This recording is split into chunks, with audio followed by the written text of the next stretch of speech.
இந்த வீடியோவில் நீங்கள் என்ன பார்க்க போகிறீங்கன்னா, சிஎஸ்கேயோட டாப் 4 ஓவர்சீஸ் பிளேயர் யார் இருப்பா? ஸோ யார் இருக்க சான்சஸ் அதிகமாக இருக்குது, அதான் இந்த வீடியோவில் பார்க்க போகிறீங்க. ஃபஸ்ட்டவே ஸ்ட்ரெயிட்டாக பார்க்குறது நம்ம ரச்சின் ரவீந்திராவிலேருந்து ஆரம்பிப்போம். ஏன்னா ரச்சின் ரவீந்திரா ஒரு ஓப்பனிங் ஸ்லாட்டு, கான்வே இன்ஜுரினால இவர் தான் மேக்ஸிமம் ஓப்பனிங் பண்ண வாய்ப்புகள் இருக்குது. ஸோ இவருக்கு தான் மேக்ஸிமம் சான்சஸ் கொடுப்பாங்க. அதனால் ரச்சின் ரவீந்திரா கன்ஃபார்ம், ஒரு ஓவர்சீஸ் கன்ஃபார்மாக. அடுத்தது வந்து டேரி மிச்சல், இவரும் கன்ஃபார்ம் தான் சொல்லுவேன். ஏன்னா நம்மளுக்கு வந்து ஃபினிஷிங் ரோலுக்கு ஒரு ஓவர்சீஸ் பிளேயர் வேணும். அதனால இவர் வந்து ஃபினிஷிங் பிளேயருக்காக வச்சுருக்கோம். இல்லை அப்பப்போ பாப் டைமாக பவுலிங் போடுற ஆப்ஷனும் இருக்குது. ஸ்லோயராக மீடியம் பேசர் இவரும் ஓரளவுக்கு டீசெண்டாக போட்டு கொடுப்பாரு. அந்த ஆப்ஷன் இருக்கிறனால தாராளமாக ட்ரை பண்ணலாம். செகண்ட் ஸ்லாட் இவரும் முடிஞ்சிருச்சா. இப்போ அடுத்தது வந்து தீக்ஷனா பொறுத்த வரைக்கும் மிஸ்ட்ரி ஸ்பின்னர்.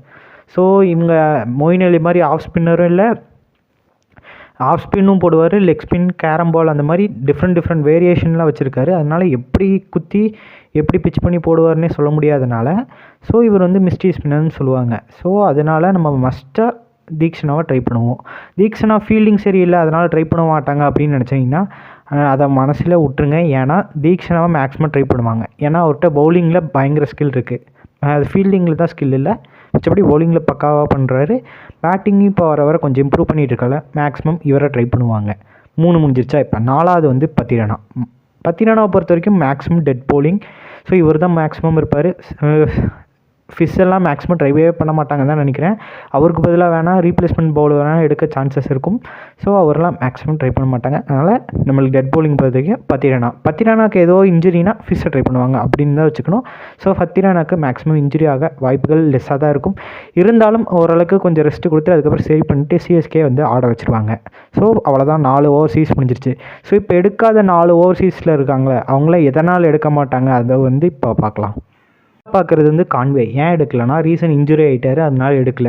ஸோ இப்போ வந்து நாக் அவுட் ஸ்டேஜில் வந்து ஆடுற மாதிரி இருந்தாலும் மேக்ஸிமம் சான்சஸ் கொடுக்க மாட்டாங்க. ஏன்னா ரச்சின் வந்து நல்ல ஃபார்மில் இருந்துட்டாருனா, நல்ல ரிதம்லேயே போயிட்டுருக்காருனா மேக்ஸிமம் உட்கார வைக்க மாட்டாங்க பெஞ்சில். ஸோ டேரெக்டாக ஆட வைக்கிறனால இவர் வந்து டேரெக்டாக வந்தால் பெஞ்சில் தான் உட்கார மாதிரி இருக்கும். இல்லைனா நியூசிலாந்து கிரிக்கெட் போர்டு வந்து அளவும் பண்ணுவாங்களா பண்ண மாட்டாங்களா அதுவும் நம்ம சொல்ல முடியாது. ஸோ அது நியூசிலாந்து கிரிக்கெட் போர்டு கையில் தான் இருக்குது. ஸோ மேக்ஸிமம் கான்வே கிடையாது. இப்போ முடிஞ்சிருச்சா. அடுத்தது பார்த்தா மொயின் அலி நம்ம போன வருஷம் எந்த ஸ்லாட்டில் வச்சுருந்தோமோ ஒரு ஃபினிஷிங் ஸ்லாட்டில் வச்சுருந்தோம். ஸோ அவருக்கு வந்து ஒழுங்காக ஃபினிஷிங் வரல கைஸ், அதான் ரியாலிட்டி. அது இல்லாமல் பவுலிங்கும் அப்பப்போ தான் போடுறாரு தவிர எல்லா மேட்சும் கன்சிஸ்டண்ட்டாக போட்டுக்கல. ஏதோ ஸ்பின் பிச் அப்போ கரெக்டாக போட்டார். ஸோ இப்போ வந்துட்டு நம்மளுக்கு ஸ்பின்னர்ஸ் வந்து நீ ஏதோ இருக்கிற பேட்ஸ்மேன் வந்து பாப் டைம் பவுலிங் ஆட்டம் போட வச்சா தான் நம்மளுக்கு வந்து ஒரு ஆஃப் ஸ்பின் ஆப்ஷனாக ட்ரை பண்ணுவாங்கன்னு நினைக்கிறேன். நான் மேபி இந்த வருஷம் ருத்ராஜ் வந்து பவுலிங் போட சான்சஸும் இருக்கும்னு நான் எதிர்பார்க்குறேன். ஸோ நடந்தால் ஒரு நல்லா இருக்குமா நல்லா இருக்காதான்னு மறக்காமல் கமெண்ட் பண்ணுங்கள். ஏன்னா அவர் பவுலிங் போடுற மாதிரிலாம் ஃபோட்டோஸ்லாம் வந்துட்டு இருந்தது. ஸோ பார்ப்போம், அதுவும் நான் வந்து வீடியோஸில் கொண்டு வர பார்க்குறேன். ஸோ இவர் வந்து ஃபினிஷிங் சூட் ஆகாதனால மேக்ஸிமம் எடுக்க மாட்டாங்க என்னோடய கணிப்பு.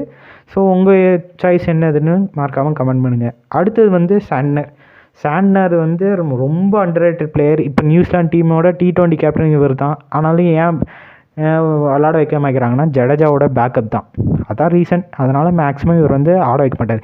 சப்போஸ் இப்போ ஜடேஜாக்கு ஏதோ இன்ஜுரி அது மாதிரி இருந்தால் தான் இவர் மேக்ஸிமம் ஆட வைக்கவும் வாய்ப்பு இருந்துருது.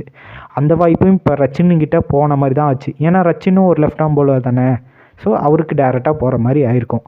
ஸோ இப்போ பிரச்சனையில் சாண்ட்னரை பொறுத்த வரைக்கும் அடுத்த வருஷம் மெகா ஆப்ஷனில் ஒரு நல்ல டீமுக்கு போக வாய்ப்புகளை எதிர்பார்ப்போம். நம்ம இதுலேயே எத்தனை வருஷமாக இருந்துட்டு சும்மாவே இருக்காது. ஸோ இவர் வந்து டேலண்ட் பயங்கரமாக இருக்குங்க, பயங்கர எக்கனாமிக்கல் பவுலர். 2 பேரையும் ஒன்றா ட்ரை பண்ணால் கூட மசாதாக இருக்கும். ஆனால் நம்ம இதில் ஸ்லாட் இல்லை, அவள் தான் ஒரிஜினல். ஸோ அவள் தான் ஃபிஷி என்னென்னா பத்தினானோ பேக்கப் அது மாதிரி தான் கருதப்படும். இவரும் ஆஃப் த ஐபிஎலுக்கு மேலே விளாட வர மாட்டார். ஏதோ பங்களாதேஷ்காக சீரீஸ் போகிறனால மேக்ஸிமம் விளாட வர மாட்டார். ஸோ அதனால் நம்மளுக்கு வந்து ஃபிஷ்ஷு வந்து இருந்தாலும் சரி இல்லைனாலும் சரி நோ ப்ராப்ளம். ஏன்னா பத்திரானா இருக்கார், பத்திரானாவோட பேக்கப் அந்த ரீசனுக்காக தான் வச்சுருக்காங்க. ஸோ இப்போ இவரும் போகிற மாதிரி இருந்தால் இவருக்கு பதிலாக வேறு யாராவது எடுத்து வச்சுட்டு கம்முன்னு விட்ருவாங்க. இப்போ ஏதோ பத்திரானாக்கு இன்ஜுரியாக இருந்தால் இல்லைனா யாருமே ரீப்ளேஸ்மெண்ட்டாக சைன் பண்ண மாட்டாங்க. ஸோ அவ்வளோதான். ஸோ இந்த வீடியோ பிடிச்சிருந்தா மறக்காமல் சப்ஸ்கிரைப் பண்ணுங்கள். முக்கியமாக உங்கள் ஃப்ரெண்ட்ஸ்க்கும் ஷேர் பண்ணுங்கள். மிச்சப்படி அவ்வளோதான். பாய் கேஸ்.